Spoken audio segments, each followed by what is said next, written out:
In the name of Allah, the gracious, the most merciful.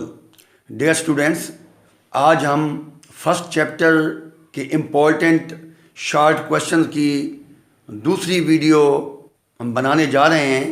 ये question भी पिछले 8 साल बोर्ड्स के पेपर में आए हुए हैं और इनको भी आप लोग ज़रूर तैयार करेंगे ताकि आप लोग मैक्सिमम नंबर हासिल कर सको। तो आइए अब हम 11वां क्वेश्चन स्टार्ट करते हैं। पिछली वीडियो में हम 10 क्वेश्चन स्टडी कर चुके हैं। Question number 11, differentiate organ system formation between plants and animal. Plants और एनिमल्स में ऑर्गन सिस्टम की फॉर्मेशन में क्या फ़र्क है। आप लोगों को पता है कि प्लांट्स के अंदर एक्टिविटीज इतना ज़्यादा नहीं होती जितना कि जानवरों में होती हैं, इसलिए एनिमल्स के अंदर आज़ा का निज़ाम ज़्यादा कॉम्प्लेक्स है और प्लांट्स के अंदर एनिमल्स के मुकाबले में ऑर्गन सिस्टम इतना ज़्यादा कॉम्प्लेक्स नहीं है। Answer, the organ of living beings collectively forms organ system। Living things के बहुत सारे आज़ा आपस में मिलकर मजमूई तौर पर आज़ा का निज़ाम बनाते हैं। In animals organ system formation is far more complex. Animals में आज़ा का निज़ाम बनाने का अमल ज़्यादा पेचीदा है एंड डिफाइंड और ज्यादा वेल डिफाइंड है देन इन प्लांट्स। प्लांट्स के मुकाबले में यानी एनिमल्स में प्लांट्स के मुकाबले में ऑर्गन सिस्टम ज्यादा डेफिनेट है। The complexity of organ system of animals is associated with a far greater range of functions and activities than is found in plants।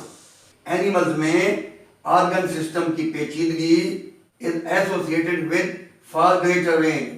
उसका ताल्लुक इस बात से है कि जानवरों के अंदर बहुत ज़्यादा फंक्शन मौजूद हैं। फंक्शंस का रेंज एनिमल्स के अंदर बहुत ज़्यादा है एंड एक्टिविटीज, और एक्टिविटीज का रेंज भी एनिमल्स के अंदर बहुत ज्यादा पाया जाता है पौधों के मुकाबले में। इसलिए ऑर्गन सिस्टम एनिमल्स के अंदर पौधों के मुकाबले में ज्यादा पेचीदा होता है। Question number 12, discuss community. यानी कम्युनिटी क्या चीज है। हाउ एबायोटिक फैक्टर, यानी एबायोटिक फैक्टर जो हैं यानी एनवायरमेंटल फैक्टर जो हैं वो कम्युनिटी की डायनामिक्स को कैसे लिमिट करते हैं। यानी एबायोटिक फैक्टर कम्युनिटी की हरकियात को कैसे महदूद करते हैं, यानी कम्युनिटी के अंदर आबादियों के बढ़ने और घटने को कैसे रेगुलेट करते हैं। Answer, community. See question number 6 for definition. इसकी डेफिनेशन छठे क्वेश्चन में आ चुकी है। The communities are dynamic collections of organisms in which one population may increase and other may decrease। Communities organisms की dynamic collections हैं, यानी मुतहर्रिक किस्म के मजमूए हैं। in which, जिसमें एक पॉपुलेशन के मेंबर्स ज्यादा हो सकते हैं और दूसरी पॉपुलेशंस में कमी आ सकती है due to fluctuations in abiotic factor. Abiotic factors में तब्दीलियों की वजह से ऐसा हो सकता है।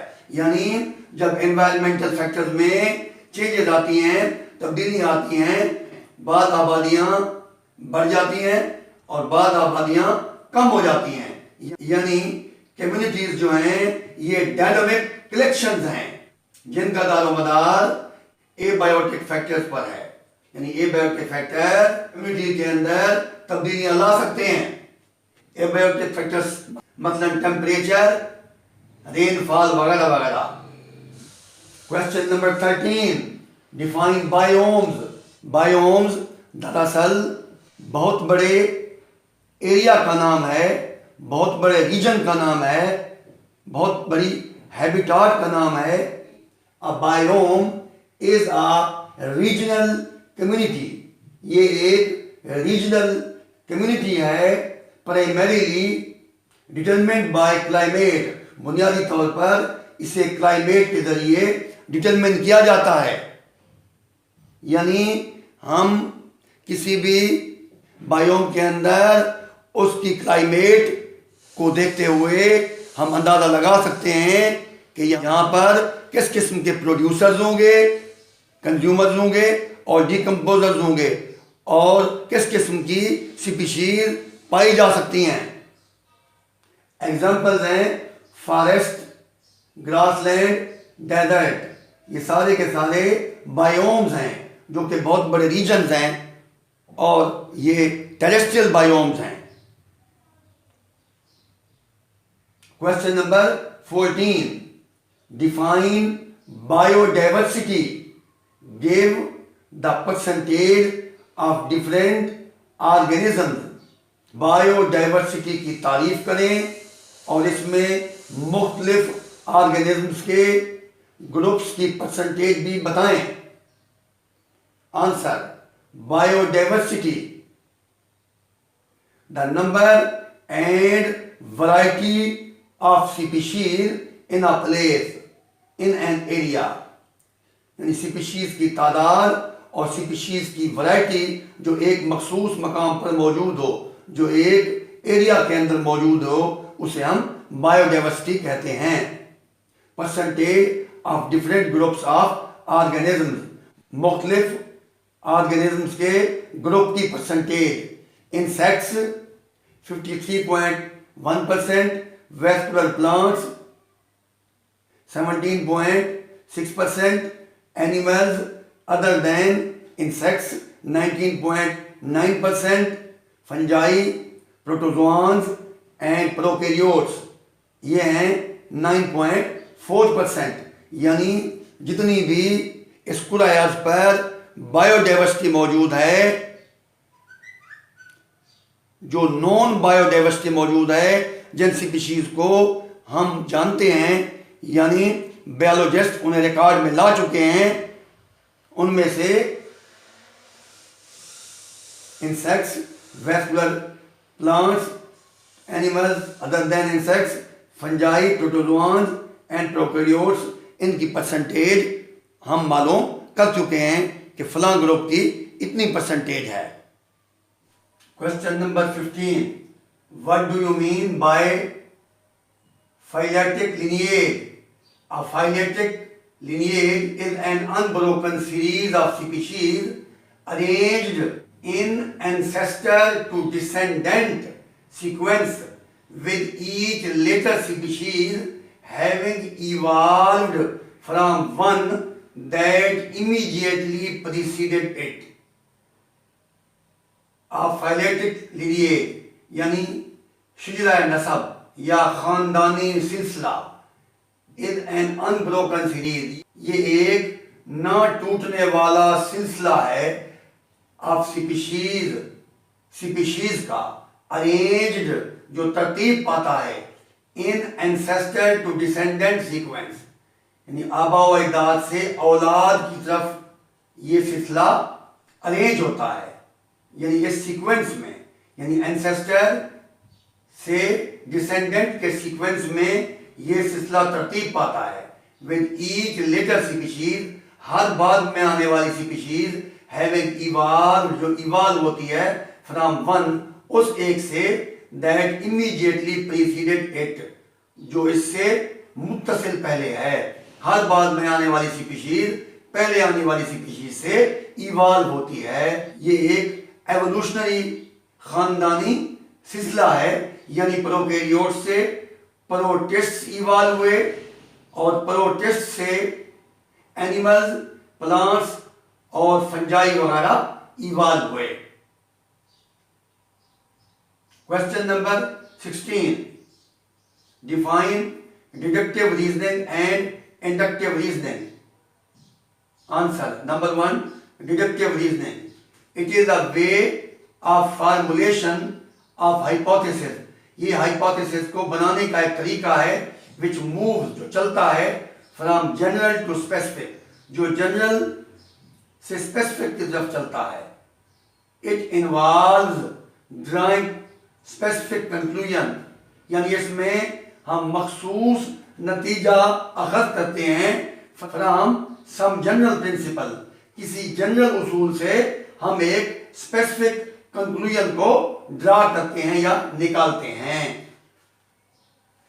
यानी इसकी मिसाल यह है, if we accept that all birds have wings, कि तमाम बर्ड्स के विंग्स होते हैं, and that sparrows are birds, और स्पैरोज जो हैं, चिड़ियां जो हैं, ये भी बर्ड्स हैं, तो फिर हम कह सकते हैं देन वी कंक्लूड दैट, तो हम इससे नतीजा निकाल सकते हैं क्या, that sparrows have wings, sparrows के भी विंग्स हैं. यानी चूंकि स्पैरोज भी बर्ड्स हैं लिहाजा स्पैरोज के भी विंग्स हैं. तो ये इसकी एक हम मिसाल ले सकते हैं. Deductive logic of if then is frequently used to form testable hypothesis. इस यानी डिडक्टिव रीजनिंग की जो लॉजिक है वो इफ और देन से शुरू होती है. यानी इफ, यानी हम एक यहां मिसाल ले सकते हैं, if the Plasmodium is the cause of malaria, then every patient ill with malaria has plasmodium in his blood. यानी इफ और देन की लॉजिक को हम इस्तेमाल करते हैं. Number two, inductive reasoning. It is a way of formulating hypothesis which moves from specific to general, जो specific से जनरल की तरफ मूव करता है. It begins with specific observation, ये मखसूस किस्म के मुशाहिदात से शुरू होता है, and leads to the formation of general principle, और हम इससे जनरल प्रिंसिपल को अखज़ कर सकते हैं. यानी इसकी भी हम एक मिसाल ले सकते हैं. If we know that sparrows have wings, हम ये जानते हैं कि स्पैरोज के विंग्स होते हैं, स्पैरोज के पर होते हैं, एंड आर बर्ड्स, और स्पैरोज परिंदे भी हैं, एंड वी नो दैट, और हम ये भी जानते हैं eagle, parrot, crow are birds, यानी ईगल भी एक परिंदा है, पैरट तोता भी एक परिंदा है, और क्रो और ये कौवा भी एक परिंदा है. देन तो फिर हम वी इंड्यूस, हम एक नतीजा निकालते हैं, that all birds have wings, कि तमाम बर्ड्स के विंग्स होते हैं. यानी हम स्पैरो से शुरू हुए और ऑल तक हम चले गए, यानी from specific to general. Deductive reasoning में जनरल टू स्पेसिफिक था, और अब यहां पे स्पेसिफिक टू जनरल है. Question number 17, name at least 4 ways which lead to form a hypothesis. ऐसे 4 तरीकों के नाम बताएं जो हाइपोथेसिस को बनाने में इस्तेमाल होते हैं.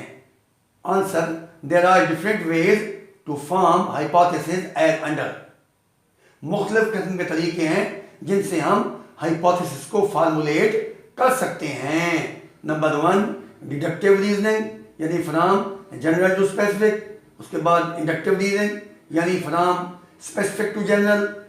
रिलीजियस और फिलोसॉफिकल आइडियाज, हम यहाँ पर मजहबी या फलसफियाना आइडियाज के जरिए भी हाइपोथेसिस को हम बना सकते हैं. कंपैरिजन और एनालॉजी विद अदर प्रोसेस, यानी दूसरे प्रोसेस से मुवाजना करना या मुताबिकत कायम करना दूसरे प्रोसेस से. Number 5, discovery of one thing, एक चीज को डिस्कवर करना, while looking for some other thing, जबकि दूसरी चीज की तगोदो करना. यानी एक चीज को हम डिस्कवर कर रहे होते हैं तो बाई चांस हमें दूसरी चीज भी मिल जाती है, या हम दूसरी चीज की तगोदो में लगे रहते हैं. तो ये 5 तरीके हैं जो किसी हाइपोथेसिस को फार्मूलेट हम इन तरीकों से कर सकते हैं।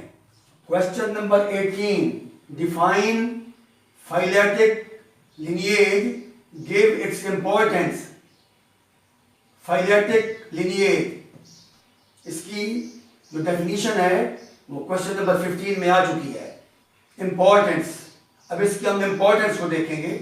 असल में फाइलेटिक lineage जो है ये एक शुजरा नस्ब को कहते हैं या ख़ानदानी सिलसिले को हम कहते हैं, यानी एवोल्यूशनरी लिहाज से, एवोल्यूशनरी पॉइंट ऑफ व्यू से जो ख़ानदानी सिलसिला होता है जो एंसेस्टर से डिसेंडेंट की तरफ जाता है, उसे हम फाइलेटिक lineage कहते हैं। अब इसकी इंपॉर्टेंस के बारे में हम देखेंगे। Life today has come into being through phyletic lineage। Life जो है वो फाइलेटिक lineage के थ्रू वजूद में आई। Are evolving populations of the organisms living in the remote past, या नए जानदार जो है वो ज़माने कदीम में जो जानदार से उनसे वजूद में आए, यानी पॉपुलेशन इवॉल्व हुई पहले से मौजूद पॉपुलेशन से। Evolutionary change often produces new species. Evolutionary तब्दीलियों के जरिए न्यू स्पीशीज जन्म लेती हैं। एंड देन इंक्रीजेज बायोडाइवर्सिटी, और इसी तरीके से बायोडाइवर्सिटी में इजाफा हो जाता है। यानी आज की बायोडाइवर्सिटी वो 4 बिलियन ईयर्स ऑफ एवोल्यूशन का नतीजा है। Question number 19, define scientific law, give 2 examples. Scientific law, जब एक थ्योरी बार बार यानी टेस्ट के बाद भी सही साबित हो जाती है तो उसे हम साइंटिफिक लॉ कहते हैं, और वो साइंटिफिक लॉ बन जाता है। Scientific law is a uniform and constant fact of nature. ये नेचर का यूनिफॉर्म और कांस्टेंट फैक्ट होता है।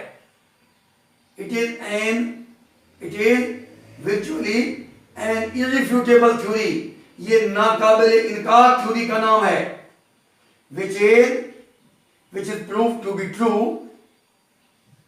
under all tested circumstances। ये तमाम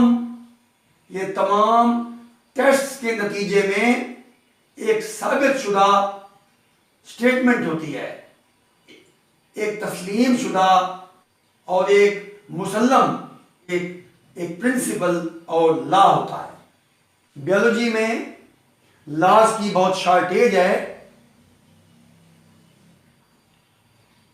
चूंकि लाइफ इवॉल्व हो रही है, लाइफ एवर ग्रोइंग है। एग्जांपल्स ऑफ द लॉज,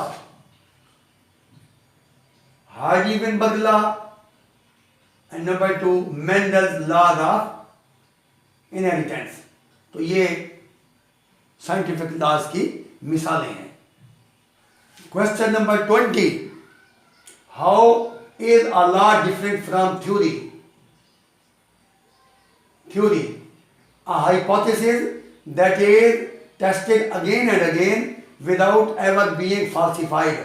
एक ऐसी हाइपोथेसिस जिसको बार बार टेस्ट किया जाए और वो गलत साबित ना हो, यानी वो तब्दील ना हो। फाल्सिफाइड का मीनिंग होता है यानी अल्टर्ड, यानी तब्दील, यानी जो तब्दील नहीं होती, ऐसी हाइपोथेसिस को हम थ्योरी कहते हैं।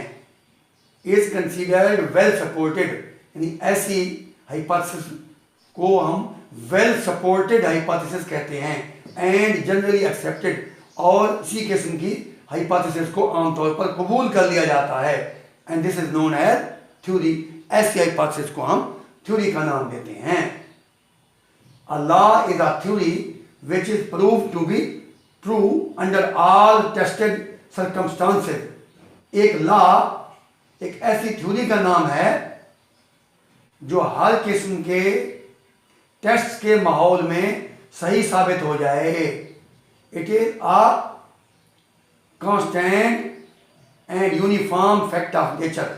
ये नेचर का कांस्टेंट और यूनिफॉर्म फैक्ट होता है। Number 2, a theory can change into law, यानी थ्योरी लॉ में तब्दील हो सकती है। Law can not be change, लेकिन हम लॉ को तब्दील नहीं कर सकते। Thank you very much.